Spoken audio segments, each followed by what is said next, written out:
अस्सलाम वालेकुम नाज़रीन, माई आई पाकिस्तान के एक और ब्लॉग के साथ आपके मेज़बान आपकी खिदमत में हाज़िर हैं। नाज़रीन, जिस वक्त पीडीएम और तहरीक इंसाफ के दरमियान पाकिस्तान में इलेक्शन के इनेकाद की तारीख़ के हवाले से कशीदगी गुज़िश्ता कई माह से जारी है और आज पीडीएम का धरना भी होने जा रहा है सुप्रीम कोर्ट के बाहर। वहीं पाकिस्तान के एक ब्रदर इस्लामी मुल्क है तुर्किया, वहाँ गुज़िश्ता रोज़ सदारती इलेक्शंस मुनक्किद हुए, जिसमें अपोजिशन जमातों का इत्तेहाद मुल्क के ताकतवर तरीन सदर रजब तैयब एर्दोआन को शिकस्त देने का ख्वाब देख रहा है। तुर्की में होने वाले इंतखाबात को जदीद तुर्की की 100 साला तारीख़ के अहम तरीन इंतखाबात करार दिया जा रहा है। ये इंतखाबात न सिर्फ एर्दोआन की सदारत का ख़ात्मा कर सकते हैं, बल्कि उनकी हुकूमत के बढ़ते हुए आमरीत पसंदाना इक़दामात के सामने बंद भी बांध सकते हैं। लेकिन अगर एर्दोआन और उनकी जमात इन इंतखाबात में कामयाबी हासिल ना कर सकी तो फिर इनका इक़्तिदार तीसरी दहाई में दाखिल हो सकता है या नहीं हो सकता, ये डिसीशन रिज़ल्ट्स देखने के बाद ही पता चलेगा। जो प्रिलिमिनरी रिज़ल्ट्स हैं उनके मुताबिक रजब तैयब एर्दोआन को 49% वोट मिले हैं, जबकि उनकी मुखालिफ उम्मीदवार कमाल कलीचदार ओगलो को 44% वोट मिले हैं। ये नताइज रात देर तक हैं और 90% बैलेट बॉक्सेस जो हैं उनके नताइज हैं।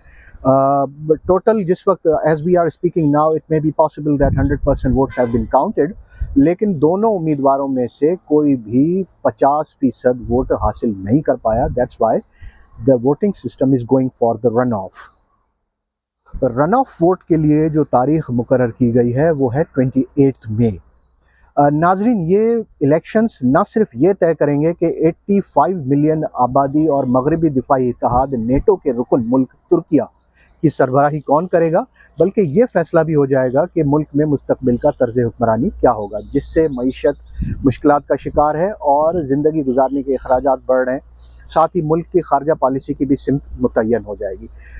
तुर्किया में आज होने वाली वोटिंग में, यानी गुज़िश्ता रोज़ जो वोटिंग हुई है उसमें 61 मिलियन वोटर्स ने वोट डाला। ये कहना गलत ना होगा कि 69 ईयर्स एर्दोआन जो है उनकी एज है, सियासी बका की जंग लड़ रहे हैं। सदारती ओहदे के लिए उनका मुकाबला रिटायर्ड सरकारी मुलाजिम कमाल खलीचदार ओगलू से है। क्या एर्दोआन ये जंग जीत पाएंगे? आइए इस व्लॉग में तुर्किया के इलेक्शंस के हवाले से कुछ अहम बातों को जानते हैं। नाज़रीन, तुर्की में होने वाले इलेक्शंस में पीपल्स अलायंस और नेशनल अलायंस के दरमियान मुकाबला हो रहा है। पीपल्स अलायंस में एर्दोआन की क़दामत पसंद AK पार्टी के अलावा MHP पार्टी और दीगर जमातें भी शामिल हैं, जबकि नेशनल अलायंस में अपोजिशन से ताल्लुक़ रखने वाली 6 जमातों में कमाल कलीचदार ओगलू की सेकुलर रिपब्लिकन पार्टी भी शामिल है, जिसकी बुनियाद तुर्किया के बानी मुस्तफ़ा कमाल अतातुर्क ने रखी थी।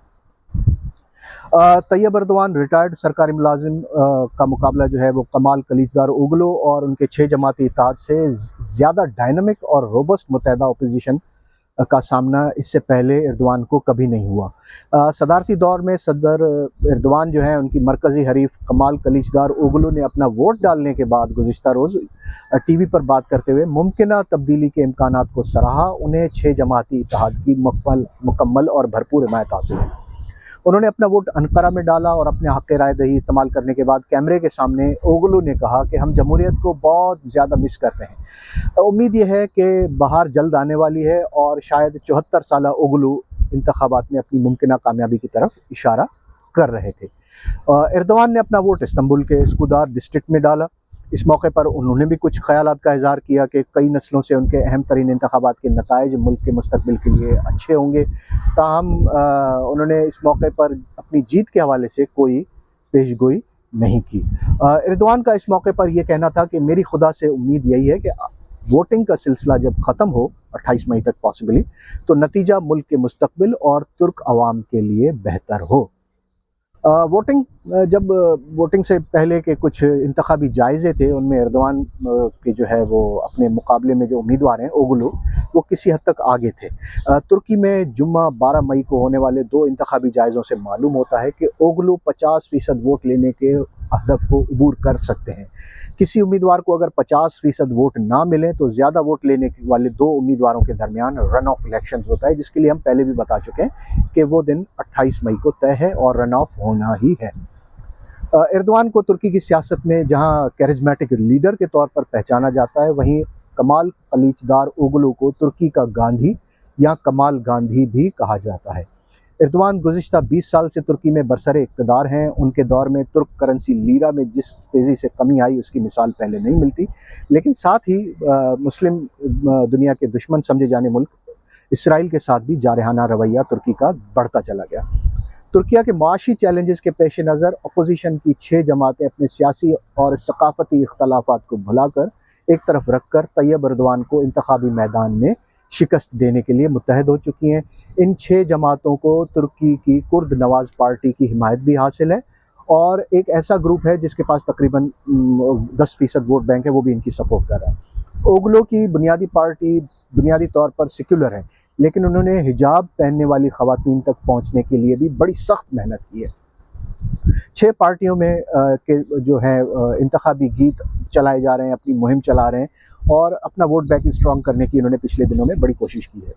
2018 के जुलाई में जब तैयब एर्दोआन हुकूमत में आए थे तो उन्होंने सदर मुंतखब होते ही जिस तरह अपने मुल्क में पार्लियामेंटी निज़ाम हुकूमत को तब्दील करके सदारती निज़ाम नाफिज किया और वजारत उज़्मा का ओहदा ख़त्म कर दिया, उस पर कई अपोजिशन जमातें नाराज़ हैं।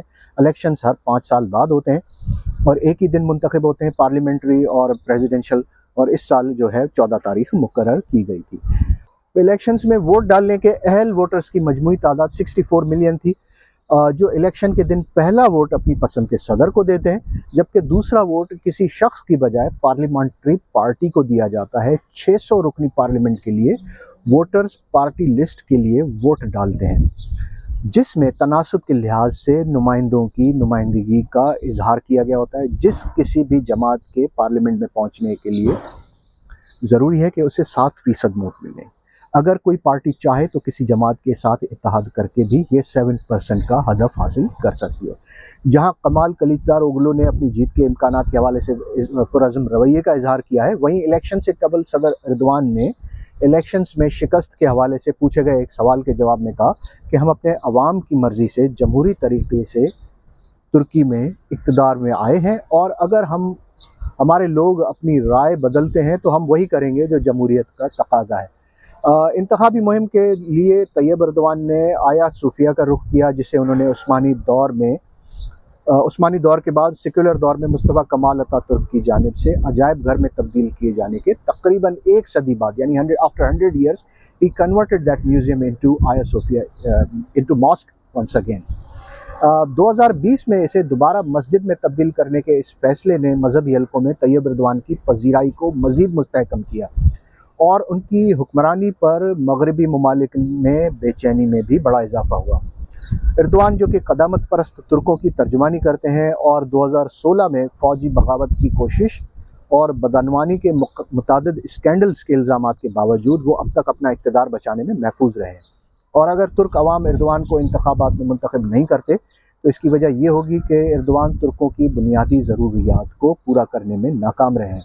जबकि अक्टूबर 2022 में आने वाले ज़ल्ज़ले, अफराद ज़र 85% तक पहुँच जाने, महंगाई और मकामी करेंसी लीरा की कदर में कमी are the different factors which may be the reason for the downfall of Erdogan. On the other part, Kemal Kilicdaroglu एक साबिक सिविल सर्वेंट हैं। उन्होंने वादे तो बड़े किए हैं, इंतज़ामिया की मौशी पॉलिसी ख़त्म करेंगे और मुल्क को दोबारा सेक्युलर बनाएंगे।